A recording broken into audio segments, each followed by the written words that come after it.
দর্শক, আমরা এই মুহূর্তে রয়েছি নয়াপল্টন যে বিএনপির যে কেন্দ্রীয় অফিসটি রয়েছে ঠিক তার সামনে আমরা দেখতে পাচ্ছি যে আমরণ অন্বেষণে বসেছে পদবঞ্চিত যে জাতীয়তাবাদী ছাত্রদল কেন্দ্রীয় সংসদের বিভিন্ন নেতাকর্মী যারা রয়েছে। তারা বিগত সময় ফ্যাসিবাদ বিরোধী যে আন্দোলন ছিল, দীর্ঘ 17 বছর যে আওয়ামী লীগের যে শাসনামল ছিল, ঠিক সেই সময়ে তারা সেই দমন নিপীড়ন নির্যাতনের মুখোমুখি হয়েও তারা আন্দোলনে অংশগ্রহণ করেছিল। ঠিক ছাত্রদলের যে কেন্দ্রীয় কমিটির যে কমিটি হয়েছিল সেখানে পদ না পেয়ে আমরা দেখতে পাচ্ছি যে তার ঠিক একাংশ এই মুহূর্তে পদবঞ্চিত জাতীয়বাদী ছাত্রদল নামে আমরা দেখতে পাচ্ছি যে তারা এই মুহূর্তে পল্টন কেন্দ্রীয় অফিসের সামনে তারা আমরণ অনশনে বসেছে এবং তাদের গায়ে সাদা কাপড় আমরা দেখতে পাচ্ছি। সেই সাদা কাপড়টি হচ্ছে যে কাপড়ের কাপড় এবং অনেকের শরীরে আমরা দেখতে পাচ্ছি যে স্যালাইন চলছে। ঠিক 3 দিন ধরে তারা এই জায়গাটির মধ্যে তারা অবস্থান করছে এবং আমরা দেখতে পাচ্ছি যে 3 দিন ধরে তারা এই জায়গাটির মধ্যে অবস্থান করছে এবং তাদের সাথে আমরা কথা বলার চেষ্টা করেছি। তারা জানিয়েছেন যে এই দীর্ঘ সময় যে তারা ফ্যাসিবাদ বিরোধী যে আন্দোলনগুলো ছিল, যে আওয়ামী লীগ সরকারের যে দমন নিপীড়নের যে মুহূর্তগুলো ছিল, সেই সময় তারা ত্যাগ তিতিক্ষা করে রাজনীতিতে অংশগ্রহণ করেছিল। ঠিক এই সময় এসে তারা ঠিক পদ বঞ্চিত হয়েছে এবং এই পদ বঞ্চিত ঠিক এই মুহূর্তে তারা কেন্দ্রীয় কমিটি যে পূর্ণাঙ্গ যে সংসদের পূর্ণাঙ্গ করণের দাবিতে আমরা অনশনে বসেছি। আমরা তার মধ্যে একজনের সাথে একটু কথা বলবো। আপনারা এখানে কয়দিন ধরে আন্দোলন করছেন এবং আপনাদের দাবি কি? আমরা এখন পর্যন্ত গণনায় 3 দিন 2 রাত ধরে এখানে অবস্থান করছি। আমাদের দাবি বাংলাদেশ জাতীয়তাবাদী ছাত্র দলের যে আংশিক পূর্ণাঙ্গ কমিটি যেটা রয়েছে 260 সদস্যের, সেই কমিটিটা পূর্ণাঙ্গের দাবি। দীর্ঘ 18 মাস ধরে আমরা তাদের দ্বারে দ্বারে ঘুরছি। বাংলাদেশ জাতীয়তাবাদী ছাত্র দলের সভাপতি, সাধারণ সম্পাদক, ছাত্র দলকে যিনি দেখাশোনার দায়িত্বে রয়েছেন বিএনপি ছাত্র বিষয়ক সম্পাদক রকিবুল ইসলাম বকুল ভাইয়ের কাছে আমরা বারবার ধর্ণা দিয়েছি, দ্বারস্থ হয়েছি। তো আসলে কোনো কিছুতে কোনো কাজ না হয় আমরা বাধ্য হয়ে প্রকারান্তরে আমরা এখানে আজকে এ ধরনের একটা অহিংস শান্তিপূর্ণ কর্মসূচি আমরা দিতে বাধ্য হয়েছি এবং যতক্ষণ পর্যন্ত আমাদের পদ পরিচয় সুনিশ্চিত না হবে, কারণ এখানে যারা অবস্থান করছে প্রত্যেকেই সময়ের পরীক্ষায় উত্তীর্ণ।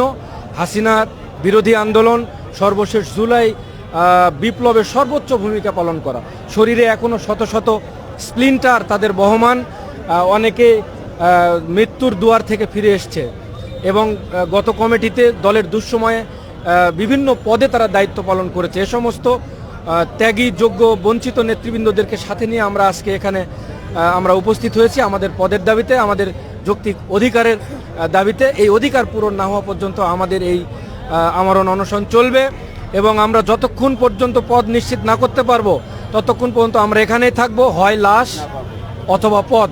এখানেই আমাদের মৃত্যু হবে, এখানেই আমাদের জানাজা হবে, আমাদের লাশ এখান থেকে তারপরে ঘরে ফিরবে।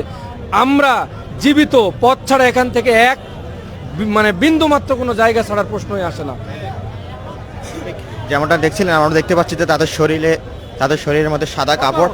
আচ্ছা, আপনার শরীরে সাদা কাপড়, এই কাপড়টা নিয়ে একটু বলবেন। এই কাপড় পরে এখানে আন্দোলন করছে। দেখেন, আমরা কাফন মিছিল করেছি এবং আমরণ অনশনে অংশগ্রহণ করেছি। এইটা আমাদের কাফনের স্বরূপ, আমরা এই সাদা কাপড় জড়িয়েছি।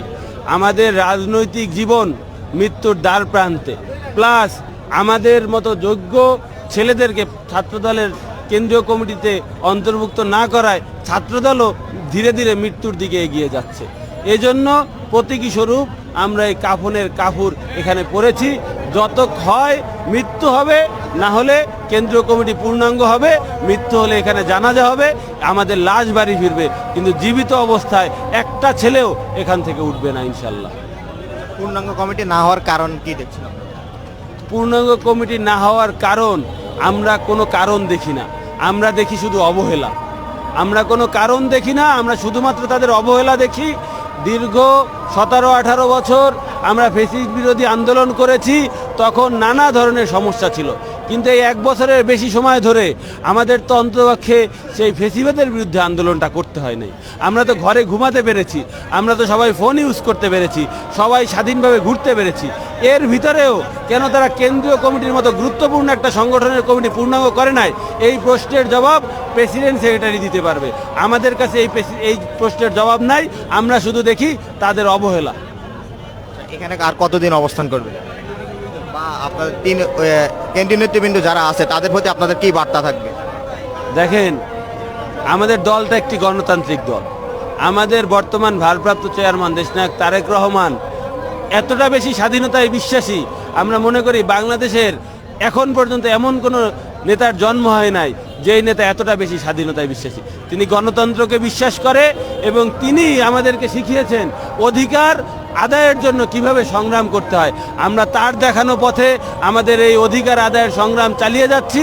যতক্ষণ পর্যন্ত না প্রেস হবে ততক্ষণ পর্যন্ত আমরা এখানে অবস্থান করব ইনশাল্লাহ।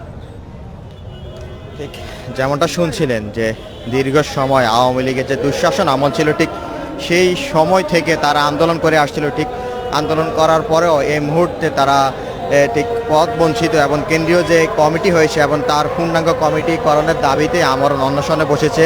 ঠিক নয়াপল্টন যে বাংলাদেশ জাতীয়তাবাদী দল বিএনপির যে কেন্দ্রীয় কার্যালয় রয়েছে, ঠিক সেখানে তারা আমরণ অনশনে বসেছে। আমরা আরেকজন একটু কথা বলবো, আপনাদের আন্দোলনের মানে সর্বশেষ বার্তা কি হবে? আমাদের একটাই বার্তা, আমাদেরকে এই কমিটিতে মূল্যায়ন করে আমাদের ছাত্রদলের পূর্ণাঙ্গ কমিটি ঘোষণা করাই হচ্ছে আমাদের এই মুহূর্তে লক্ষ্য। আমাদের একটাই দাবি, আমাদেরকে পূর্ণাঙ্গ কমিটিতে স্থান দিয়ে কমিটি ঘোষণা করা হোক, এতটুকুই। আর নয়তো আমরা এখান থেকে যাচ্ছি না, এখানে যদি মৃত্যুও হয়, কারণ যেহেতু আমরা মৃত্যুর মুখে দাঁড়িয়ে স্বৈরাচার বিরোধী আন্দোলন করেছি দীর্ঘ সময় ধরে, আমাদের মৃত্যুকে আমরা পরোয়া করিনি। এখন পরিচয়হীনভাবে থাকাটাও আমাদের জন্য খুবই কষ্টকর, খুবই দুঃখজনক। যার ফলশ্রুতিতে আমাদের দায়িত্বশীলরা আমাদের জন্য কী ব্যবস্থা নেয় দেখি। আমরা এখান থেকে আমাদের মূল্যায়ন ছাড়া আমরা যাব না। আচ্ছা, সামনে তো নির্বাচন আসছে, যদি আপনাদের পদ না দেওয়া হয় তাহলে কি আপনারা কি মানে দলের হয়ে কাজ করবেন কিনা, বা আপনাদের আন্দোলনে কোনো ইমেজ সংকটে পড়বে কিনা? দেখেন, আমাদেরকে পদ যদি না দেওয়া হয় সেটা আমরা দেশনায়ক তারেক রহমানের কাছ থেকে আমরা শুনতে চাই। দেশনায়ক তারেক রহমান যদি মনে করেন আমাদেরকে পদ না দিলে দল সুন্দরভাবে চলবে, আমরা অবশ্যই দলের পক্ষে কাজ করব, কিন্তু অন্য কারোর প্ররোচনায় আমরা এখান থেকে নড়ব না। ঠিক আমরা সরাসরি দেখানোর চেষ্টা করছিলাম যে বাংলাদেশ জাতীয়তাবাদী দল বিএনপির যে কেন্দ্রীয় অফিসটি রয়েছে তার সামনে থেকে, এবং পদ বঞ্চিত বাংলাদেশ জাতীয়তাবাদী ছাত্র দলের যারা রয়েছে তারা আসলে তাদের যে দুঃসময়ের যে সময়গুলো সেগুলো তারা স্মৃতিচারণ করছেন, এবং ছাত্র দলের যে কেন্দ্রীয় যে সংসদের যে কমিটি সেটি পূর্ণাঙ্গ করার দাবিতে তারা আমরণ অনশনে বসেছেন। এবং বেশ কয়েকজন আমরা দেখতে পাচ্ছি যে তারা অসুস্থ হয়েছে এবং তাদের শরীরও স্যালাইন দিয়ে তারা রাখা হয়েছে। তবে তারা জানিয়েছেন যে আসলে যতদিন না পর্যন্ত তাদের আন্দোলন সফল হবে ততদিন পর্যন্ত তারা এখানে থাকবেন এবং এই কাপড় পরে তারা এখানে অবস্থান করবেন।